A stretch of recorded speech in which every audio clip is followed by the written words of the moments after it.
Jadi di sini mungkin kita akan lebih santai saja karena bahas-bahas tulahnya juga sudah hampir selesai. Kita akan mulai dengan doa ya. Dalam nama Bapa dan Putra dan Roh Kudus. Amin. Kami percayakan satu Allah, Bapa yang Maha Kuasa, pencipta langit dan bumi, dan segala sesuatu yang kelihatan dan tak kelihatan. Dan akan satu Tuhan Yesus Kristus, Putra Allah yang tunggal. Ia lahir dari Bapa sebelum segala abad. Allah dari Allah, terang dari benar. Terang dari terang, Allah benar dari Allah benar. Ia dilahirkan bukan dijadikan, sehakikat dengan Bapa, segala sesuatu dijadikan olehnya. Ia turun dari surga untuk kita manusia dan untuk keselamatan kita. Dan ia menjadi daging oleh Roh Kudus dari perawan Maria dan menjadi manusia. Ia pun disalibkan untuk kita, waktu Pontius Pilatus ia wafat kesengsaraan dan dimakamkan. Dari ketika ia bangkit menurut kitab suci. Ia naik ke surga, duduk di sisi Bapa. Ia akan kembali dengan mulia, mengadili orang yang hidup dan yang mati. Kerajaannya takkan berakhir. Kami percayakan Roh Kudus, ia Tuhan yang menghidupkan. Ia berasal dari Bapa dan Putra. Yang serta Bapa dan Putra disembah dan dimuliakan. Ia bersabda dengan perantaraan para nabi. Kami percayakan gereja yang satu, kudus, katolik, dan apostolik. Kami mengakui satu pembaptisan akan penghapusan dosa. Kami menantikan kebangkitan orang mati dan hidup di akhirat. Amin. Kemuliaan kepada Bapa dan Putra dan Roh Kudus, seperti pada permulaan, sekarang, selalu, dan sepanjang segala abad. Amin. Santo Agustinus dari Hippo, doakanlah kami. Santo Hieronymus, doakanlah kami. Santo Yanus Chrysostomus, doakanlah kami. Amin. Dalam nama Bapa dan Putra dan Roh Kudus. Amin. Oke, kita mulai dari membaca Katekismus Gereja Katolik nomor 74 sampai 76. Artikel pertama, pentradisian wahyu ilahi. Allah menghendaki supaya semua orang diselamatkan dan memperoleh pengetahuan akan kebenaran. Artinya supaya semua orang mengenal Yesus Kristus. Karena itu, Kristus harus diwartakan kepada semua bangsa dan manusia, dan wahyu mesti sampai ke batas-batas dunia. Dalam kebaikannya, Allah telah menetapkan bahwa apa yang diwahyukannya demi keselamatan semua bangsa harus tetap utuh untuk selamanya dan diteruskan kepada segala keturunan. Dari Dei Verbum artikel yang ke-7. Mengenai tradisi apostolik, maka Kristus Tuhan yang menjadi kepenuhan seluruh wahyu Allah yang maha tinggi memerintahkan kepada para rasul supaya Injil yang dahulu telah dijanjikan melalui para nabi dan dipenuhi olehnya serta dimaklumkannya sendiri. Mereka wartakan kepada semua orang sebagai sumber segala kebenaran yang menyelamatkan, serta sumber ajaran kesusilaan. Dan dengan demikian dibagi-bagikan karunia-karunia ilahi kepada mereka. Mengenai khotbah apostolik, sesuai dengan kehendak Allah, terjadilah pengalihan Injil atas dua cara, secara lisan oleh para rasul yang dalam pewartaan lisan dengan teladan serta penetapan-penetapan meneruskan entah apa yang mereka terima dari mulut, pergaulan, dan karya Kristus sendiri. Entah apa yang atas dorongan Roh Kudus telah mereka pelajari. Secara tertulis oleh para rasul dan tokoh-tokoh rasuli yang atas ilham Roh Kudus itu juga membukukan amanat keselamatan. Dari Dei Verbum ayat yang ke-7. Mari kita baca bersama dari Keluaran bab 10 ayat 1. Bab 10 itu nanti ada 29 ayat hingga bab 11 ayat yang ke-10. Jadi ada 2 bab full akan kita sharingkan, akan kita bahas pada malam hari ini. Mengenai tulah ke-8 sampai tulah ke-10 diberitahukan. Berfirmanlah Tuhan kepada Musa, pergilah menghadap Fir'aun, sebab aku telah membuat hatinya dan hati para pegawainya berkeras, supaya aku mengadakan tanda-tanda mujizat yang kubuat ini di antara mereka, dan supaya engkau dapat menceritakan kepada anak cucumu bagaimana aku mempermain-mainkan orang Mesir, dan tanda-tanda mujizat mana yang telah kulakukan di antara mereka, supaya kamu mengetahui bahwa akulah Tuhan. Lalu Musa dan Harun pergi menghadap Fir'aun dan berkata kepadanya, beginilah firman Tuhan, Allah orang Ibrani, berapa lama lagi engkau menolak untuk merendahkan dirimu di hadapanku? Biarkanlah umatku pergi, supaya mereka beribadah kepadaku. Sebab jika engkau menolak membiarkan umatku pergi, maka besok aku akan mendatangkan belalang-belalang ke dalam daerahmu. Belalang itu akan menutupi permukaan bumi, sehingga orang tidak dapat melihat tanah. Belalang itu akan memakan habis sisa yang terluput, yang masih tinggal bagimu dari hujan es itu. Bahkan akan memakan habis segala pohonmu yang tumbuh di padang. Belalang itu akan memenuhi rumahmu, rumah semua pegawaimu, rumah semua orang Mesir, seperti yang belum pernah dilihat oleh bapamu dan nenek moyangmu. Sejak mereka lahir ke bumi sampai hari ini, lalu berpalinglah ia dan keluar meninggalkan Fir'aun. Sesudah itu berkatalah para pegawai Fir'aun kepadanya, berapa lama lagi orang ini akan menjadi jerat pada kita? Biarkanlah orang-orang itu pergi, supaya mereka beribadah kepada Tuhan Allah mereka. Belumkah Tuanku insaf bahwa Mesir pasti akan binasa?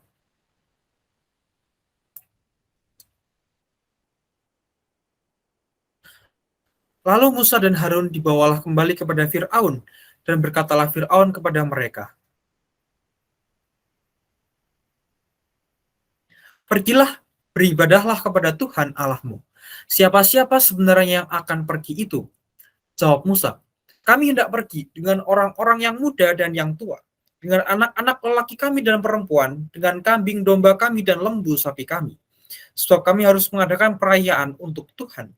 Tapi Firaun berkata kepada mereka, Tuhan boleh menyertai kamu jika aku membiarkan kamu pergi dengan anak-anakmu.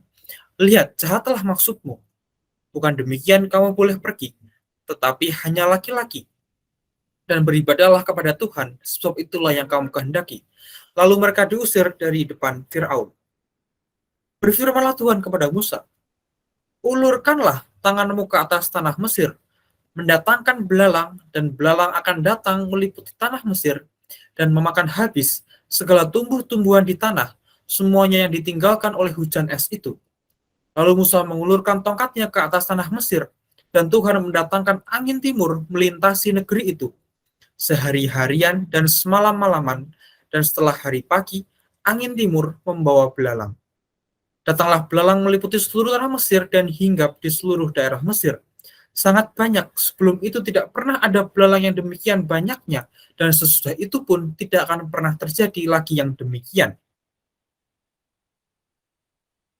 Belalang menutupi seluruh permukaan bumi, sehingga negeri itu menjadi gelap olehnya. Belalang memakan habis segala tumbuh-tumbuhan di tanah dan segala buah-buahan pada pohon-pohon yang ditinggalkan oleh hujan es. Sehingga tidak ada lagi yang hijau pada pohon atau tumbuh-tumbuhan di padang di seluruh tanah Mesir. Maka segera Fir'aun memanggil Musa dan Harun serta berkata, Allah telah berbuat dosa terhadap Tuhan Allahmu dan terhadap kamu. Oleh karena itu, ampunilah kiranya dosaku untuk sekali ini saja, dan berdoalah kepada Tuhan Allahmu itu, supaya bahaya maut ini dijauhkannya daripadaku. Lalu keluarlah Musa meninggalkan Fir'aun dan berdoa kepada Tuhan. Maka Tuhan membuat angin bertiup dari jurusan sebaliknya, yakni angin barat yang sangat kencang, yang membawa belalang itu dan melemparkannya ke dalam laut Teberau. Tidak ada satu belalang pun yang tinggal di seluruh daerah Mesir. Tapi Tuhan mengeraskan hati Fir'aun sehingga tidak mau membiarkan orang Israel pergi.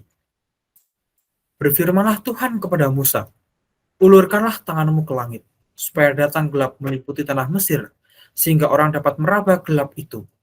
Lalu Musa mengulurkan tangannya ke langit dan datanglah gelap gulita di seluruh tanah Mesir selama 3 hari. Tidak ada orang yang dapat melihat temannya. Juga tidak ada orang yang dapat bangun dari tempatnya selama 3 hari.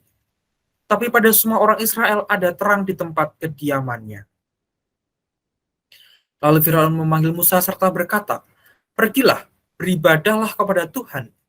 Hanya kambing dombamu dan lembu sapimu harus ditinggalkan. Juga anak-anakmu boleh turut beserta kamu. Tapi Musa berkata, bahkan korban sembelihan dan korban bakaran harus engkau berikan kepada kami, supaya kami menyediakannya untuk Tuhan Allah kami. Dan juga ternak kami harus turut beserta kami, dan satu kaki pun tidak akan tinggal. Sebab dari ternak itulah kami harus ambil untuk beribadah kepada Tuhan Allah kami, dan kami tidak tahu dengan apa kami harus beribadah kepada Tuhan sebelum kami sampai di sana. Tetapi Tuhan mengeraskan hati Fir'aun sehingga dia tidak mau membiarkan mereka pergi.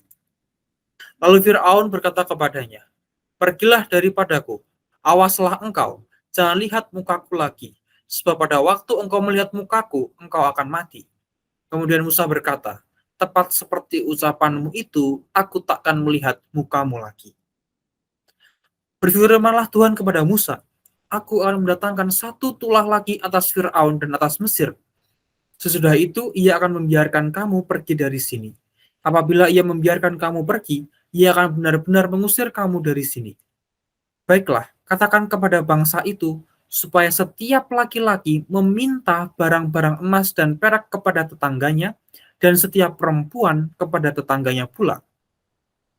Lalu Tuhan membuat orang Mesir bermurah hati kepada bangsa itu. Lagi pula Musa adalah seorang sangat terpandang di tanah Mesir, di mata pegawai-pegawai Fir'aun, dan juga di mata rakyat. Berkatalah Musa, beginilah firman Tuhan, pada waktu tengah malam aku akan berjalan dari tengah-tengah Mesir, maka tiap-tiap anak sulung di tanah Mesir akan mati. Dari anak sulung Firaun yang duduk di tahtanya, sampai kepada anak sulung budak perempuan yang menghadapi batu kilangan, dan juga segala anak sulung hewan. Dan seruan yang hebat akan terjadi di seluruh tanah Mesir, seperti yang belum pernah terjadi, dan seperti yang tidak akan ada lagi. Tetapi kepada siapa juga dari orang Israel, seorang anjing pun tidak akan berani menggonggong, baik kepada manusia maupun kepada binatang, supaya kamu mengetahui bahwa Tuhan membuat perbedaan antara orang Mesir dan orang Israel. Dan semua pegawaimu ini akan datang kepadaku dan sujud kepadaku serta berkata, keluarlah engkau dan seluruh rakyat yang mengikut engkau, sesudah itu aku akan keluar. Lalu Musa meninggalkan Fir'aun dengan marah yang bernyala-nyala. Berfirmanlah Tuhan kepada Musa, Fir'aun tidak akan meninggalkan kamu, supaya mujizat-mujizat yang kubuat bertambah banyak di tanah Mesir. Musa dan Harun telah melakukan segala mujizat ini di depan Fir'aun. Tetapi Tuhan mengeraskan hati Fir'aun sehingga tidak membiarkan orang Israel pergi dari negerinya. Nah, demikianlah sabda Tuhan, syukur kepada Allah. Baik, demikian Ibu Bapak, teman-teman sekalian mengenai Keluaran 10 ayat 1 hingga Keluaran 11 ayat 10. Mengenai tulah ke-8 hingga tulah ke-10 diberitahukan dan juga tulah ke-10 hingga selesai. Ya. Jadi ini sudah lengkap 10 tulah, kira-kira 2 bulan. Kita membahas mengenai 10 tulah, lengkap juga dengan muasal tulah itu dari catatan sejarah seperti apa. Baik, kita masuk pada sesi sharing. Mungkin ada sharing kesaksian ataupun pertanyaan di sini. Seandainya saya diberi kemampuan untuk menjawab, akan saya bantu jawab. Seandainya bukan, saya akan cari untuk utang minggu depan gitu ya. Apa yang bisa kita pelajari sekiranya dari Musa, dari Harun, dan juga dari Fir'aun? Demikian juga apa sih yang dapat kita pelajari juga dari tulah-tulah yang terjadi? Atau boleh juga membagikan kesaksian atau sharing yang lainnya juga, atau bahkan mau bertanya. Silakan Ibu Bapak, teman-teman sekalian, kita mungkin mengendapkan dulu mengenai ayat atau bacaan yang hari ini kita baca. Silakan. Silakan Kak Krisna. Ya, aku izin sharing sedikit ya, teman-teman. Dari bacaan tadi itu yang berkali-kali terulang dan cukup kena gitu di hati aku gitu ya, itu adalah kata-kata seperti ini. Dan Tuhan mengeraskan hati Fir'aun. Nah, itu cukup menggelitik hati aku gitu ya. Maksudnya kayak kan Tuhan sebenarnya mau bangsa Israel keluar gitu, tapi keluar dari tanah Mesir. Tapi kenapa Tuhan malah mengeraskan hati Firaun? Maksudnya ini apa gitu ya? Tapi tadi tuh pas dengerin dan sambil baca juga aku kayak ngedapetin sesuatu gitu. Ini untuk perenungan pribadi aku sendiri ya, tapi ya ini mungkin cocoknya untuk aku nggak tahu juga. Jadi kayak Tuhan itu sengaja gitu kadang mengizinkan hati seseorang tuh begitu keras atau seolah-olah menghalangi rencananya gitu ya dalam hidup kita atau bahkan seperti dalam kasus cerita ini tuh dalam hidup bangsa Israel gitu ya. Karena Tuhan ingin menyatakan dirinya gitu. Jadi kayak Tuhan sengaja mengeraskan hati Firaun biar bangsa Israel tuh semakin yakin akan bahwa Tuhan itu bener-bener lebih dari Firaun gitu loh. Gitulah. Karena bangsa Israel selama ini ngerasa kayak jadi budak, mental budak gitu. Ya gue kerja, ya gue dikasih makan, gue bisa hidup, gue punya tempat tinggal gitu. Jadi kayak ngerasa udah makmur lah, udah cukup lah kayak gini, nggak apa-apa jadi budak juga nggak apa-apa gitu. Tapi ya dia ngerasa itu cukup buat mereka gitu, dengan dan secara tidak sadar mungkin ya, ini menurut aku aja belum tentu benar, mungkin alam bawah orang Israel tuh berpikir bahwa Tuhan mereka ya ya Firaun yang ngasih mereka makan, yang ngasih mereka tempat tinggal, yang ngasih mereka tanah gitu.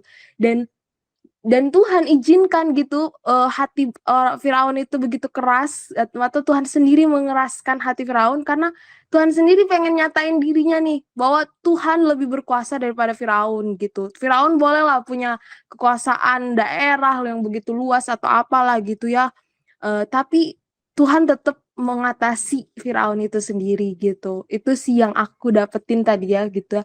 Sebenarnya udah sering juga sih dulu gitu, sering baca gitu, tapi hari ini itu yang kayak aku, rasakan sendiri ketika, dengerin Leo dan sambil baca juga tadi. Ya itu dari aku. Terima kasih. Terima kasih Kak Krisna. Memang um, Tuhan mengeraskan hati Firaun sehingga tidak membiarkan orang Israel pergi dari negerinya. Atau yang di ayat 11 ayat 9 ini supaya mujizat-mujizat yang kubuat bertambah banyak di tanah Mesir. Sebagaimana kita pernah bahas di mungkin 2 pertemuan sebelumnya ya, atau pertemuan sebelumnya, bahwa tulah-tulah ini kan sebagai simbol pengenalan Tuhan kepada bangsa Israel itu sendiri. Karena bangsa Israel tidak mengenal Allah Ishak, Yakub, Allah Abraham ya, sehingga Tuhan perlu mengenalkan kembali kepada umatnya. Itu benar sekali Kak Krisna. Terus kemudian mengapa mengapa apa mengapa Firaun itu hatinya begitu keras? Tapi sebenarnya di bacaan ini sudah ada kita kalau cermat ada perubahan gitu ya. Sebentar di mana ya?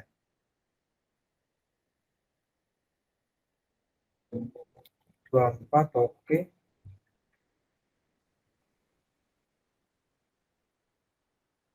Nah, di ayat yang ke-11 ini, di ayat yang ke-9, Musa kan mengatakan bahwa kami tidak pergi dengan orang-orang yang muda dan yang tua, anak lelaki kami dan perempuan, dengan kambing domba dan lembu sapi.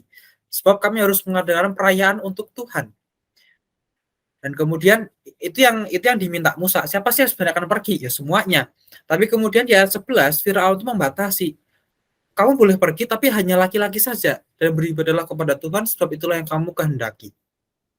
Itu keputusan Firaun ya untuk membolehkan bangsa Israel pergi tapi hanya laki-laki saja. Tapi kemudian setelah tulah itu datang, Firaun tuh hatinya semakin lunak lagi. Di ayat yang ke-24, lalu Firaun memanggil Musa serta berkata, "Pergilah, beribadahlah kepada Tuhan.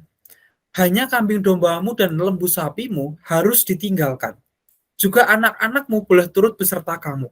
Jadi dalam hal ini anak-anaknya tuh boleh ikut serta dengan orang laki-laki itu yang boleh yang uh, beribadah atau yang meninggalkan Mesir. Jadi Firaun ini walaupun memang keras, tapi kita dapat melihat satu gradasi perubahan perubahan sikap Firaun, entah itu didasarkan pada ketakutan ataupun keputusasaan, apapun itu, kita bisa melihat pertamanya hanya laki-laki saja yang boleh beribadah, yang boleh meninggalkan, yang boleh pergi.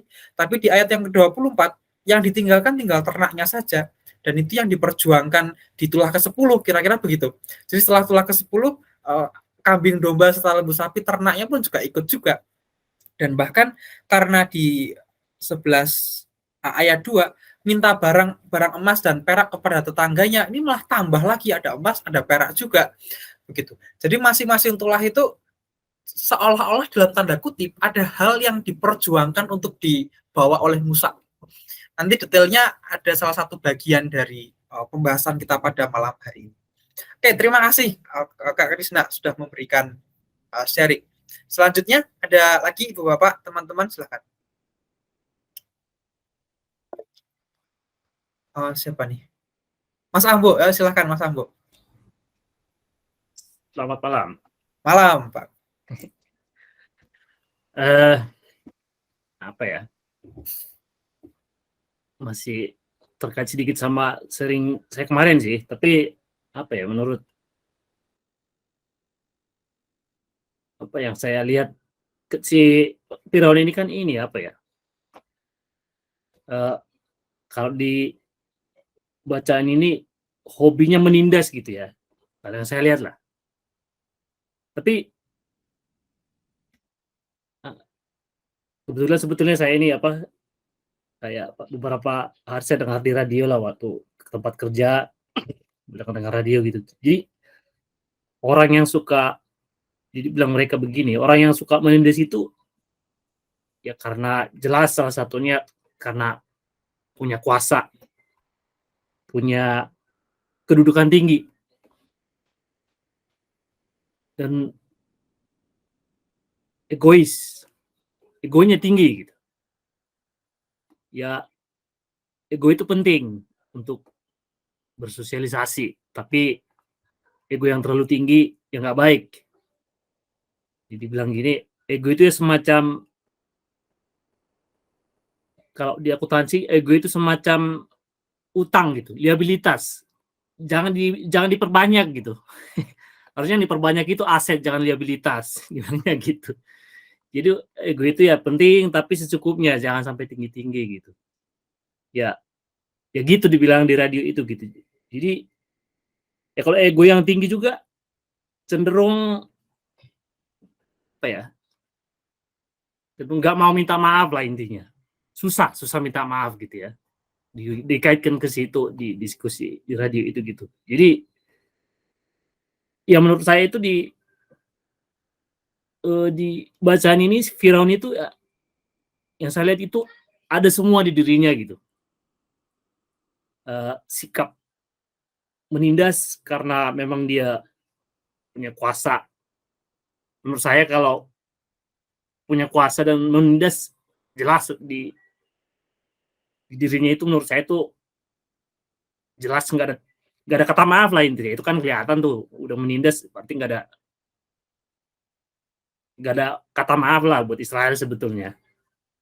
Jadi ya itu yang diskusi itu juga dilanjutkan, kalau ya kita tahu lah memang ujung-ujungnya mendiskusikan banyak mengenai memaafkan gitu ya. Ya memang suatu hal yang sangat susah lah kadang untuk kita lakukan gitu. Ya kadang saya pribadi lah, termasuk di kantor-kantor misalkan antara bos dan bawahan, itu sebetulnya ya banyak lah ya kalau bos-bos yang punya kedudukan yang melihat bawahan itu memang bawahan, ya kalaupun bos salah ya nggak ada kata maaf gitu. Sering terjadi begitulah. Ya cenderung ya kamu kan bawahan saya, kamu sudah saya bayar, ya sudah, mestinya kamu tanggung jawab semua gitu. Jadi ya itu tergambarkan semua di diri Firaun gitu lah, dari segi egoisnya tinggi, cenderung menindas karena punya kekuasaan, dan menurut saya dia ya itulah, jelas tidak pemaaf lah menurut saya. Ya gitu aja, makasih. Terima kasih, Mas Anggo. Memang ya, pertama-tama kalau membahas mengenai penindasan atau apa ya, relasi kuasa yang tidak setara gitu, memang rawan sekali terjadi penindasan. Kemudian ego tadi itu memang entah itu sebuah bagian dari idealisme atau internalisasi nilai-nilai diri, apapun itu. Tapi Firaun ini memang karena raja, dia punya kuasa untuk mengatur rakyat-rakyatnya sendiri. Mungkin di mata Firaun tuh Musa sebagai pemberontak kali ya, orang yang sering tukang demo gitu misalkan, sehingga itu harus dilawan ya. Mungkin saja demikian gitu kan, siapa yang tahu juga gitu. Ya, terima kasih Bang Ambo atas sharingnya. Silakan teman-teman yang lain kalau ada masih yang mau sharing. Ini kita membahas tulah ke-8 sampai tulah ke-10. Tulah ke-8 itu belalang, kemudian gelap gulita, hingga tulah ke-10 matinya anak sulung. Oke, kalau belum ada, saya akan sharing. Ketika membaca Keluaran bab 10 ayat 1 sampai terakhir, yang bagi saya sangat, mata saya itu langsung membaca di ayat yang ke-7 ini. Sesudah itu berkatalah para pegawai Firaun kepadanya, berapa lama lagi orang ini akan menjadi jerat kepada kita? Biarkanlah orang-orang itu pergi, supaya mereka beribadah kepada Tuhan Allah mereka. Belumkah Tuanku insaf bahwa Mesir pasti akan binasa? Nah, dari kata-kata pegawai Firaun yang kita tahu bahwa Firaun itu raja, mereka tidak punya kedudukan, tapi mereka berani mengungkapkan protes kepada Firaun. Bukankah itu sebagai tanda tulah yang sangat besar menimpa mereka, dan mereka merasakan bahwa orang Israel itu memang harus pergi. Bahkan dikatakan, belumkah Tuanku insaf bahwa Mesir pasti akan binasa. Terkait dengan sharingnya Mas Ambo tadi mengenai penindasan orang yang punya relasi kuasa, barangkali kita sendiri bagian dari sharing dari Mas Ambo itu. Ayat 7 ini sangat menggambarkan kehidupan sehari-hari, bagaimana barangkali banyak sekali alasan-alasan ataupun masukan-masukan yang rasional itu diberikan oleh barangkali pegawai atau orang lain gitu. Nah, sehubungan dengan kuasa, mungkin si Firaun itu tidak hanya punya ego itu kan artinya dia punya keinginan yang sangat kuat gitu ya, tapi asalkan rasional ya no problem. Tapi dalam hal ini barangkali Firaun juga sudah keras kepala, bahkan keras hati juga. Tuhan sudah mengeraskan hati Firaun sehingga nasihat dari semua pegawainya Firaun pun tidak pernah didengarkan. Dan barangkali tidak semua orang Mesir itu punya hati yang dalam tanda kutip sejahat Firaun. Barangkali itu hanya Firaun sendiri yang jahatnya seperti itu, sehingga tidak melepaskan Musa dan bangsa Israel sehingga mereka beribadah kepada Tuhan. Jadi di ayat yang ke-7 ini bagi saya sangat menarik, sebab para pegawai Firaun berani melakukan protes kepada Firaun itu sendiri. Bahkan bertanya dengan cukup keras nih menurut saya, belumkah Tuanku insaf? Belumkah Tuanku tobat bahwa Mesir ini pasti akan binasa? Gitu. Jadi ini sharing saya sendiri, tidak ada di pembahasan sama sekali. Ini benar-benar yang ketika saya membaca ini, saya tuh tersentuh bahwa ketika kita mungkin tadi konteksnya di pekerjaan sudah sampai pada tahap pimpinan, bahkan saya sendiri pun baru beberapa tahun bekerja, belum ada 2 tahun, kemudian saya sudah punya tim gitu ya, saya juga harus memimpin tim. Seberapa sering sih kita atau bahkan saya sendiri mendengarkan nasihat dan saran dari bawahan, dari para pegawai, dari tim kita? Itu sharing saya pada malam hari ini mengutip dari ayat yang ke-7. Dan bagi saya kalimat yang sangat menarik adalah, belumkah Tuanku insaf bahwa Mesir pasti akan binasa? Itu kata-kata yang bagi saya sangat keras. Bagi Firaun, dia raja Mesir, dia menentukan nasib seluruh Mesir, tapi keputusannya tidak membuat para pegawai yang puas. Saya kira itu dari saya tentang ayat yang ke-7 ini. Terima kasih Bu Bapak. Silakan Pak, ada lagi yang mau sharing sebelum kita masuk pada pembahasan. Mungkin membahas dari tulah-tulahnya, membahas dari kisah Musanya, dari kisah Firaunnya. Kan bisa kita pelajari dari Musa, dari Harun, Firaun, ataupun dari tulah-tulah yang terjadi. Boleh juga di-sharingkan hal yang lainnya atau memberikan kesaksian. Oke, kalau tidak ada, mungkin kita langsung mulai saja sesi materi atau diskusinya pada malam hari ini. Apa sih sebenarnya kita bisa pelajari dari Keluaran bab 10 ayat 1 sehingga Keluaran bab 11? Nah, ini adalah 3 hal yang akan di-sharingkan pada malam hari ini. oleh tim juga, dibantu oleh Kak Bertus dan Coach Jos dalam menyusunnya. Pertama kita akan membahas dari Kisah Keluaran bab 10, yaitu mengenai tulah ke-8 dan ke-9. Kemudian yang kedua, Keluaran bab 11, mengenai tulah yang ke-10, matinya anak sulung. Dan kemudian yang ketiga, sebagai penutup, ada sebuah pola atau sebenarnya dari 10 tulah ini tuh bukan hal yang terpisah-pisah untuk melunakkan hati Firaun atau sehingga Mesir itu terjadi banyak kutukan, tetapi 10 tulah Mesir ini ada suatu pola atau ada suatu pembelajaran yang dapat kita ambil secara keseluruhan, secara peristiwanya itu sendiri. Jadi itu yang akan saya bahas juga sebagai penutup nanti di poin yang ketiga.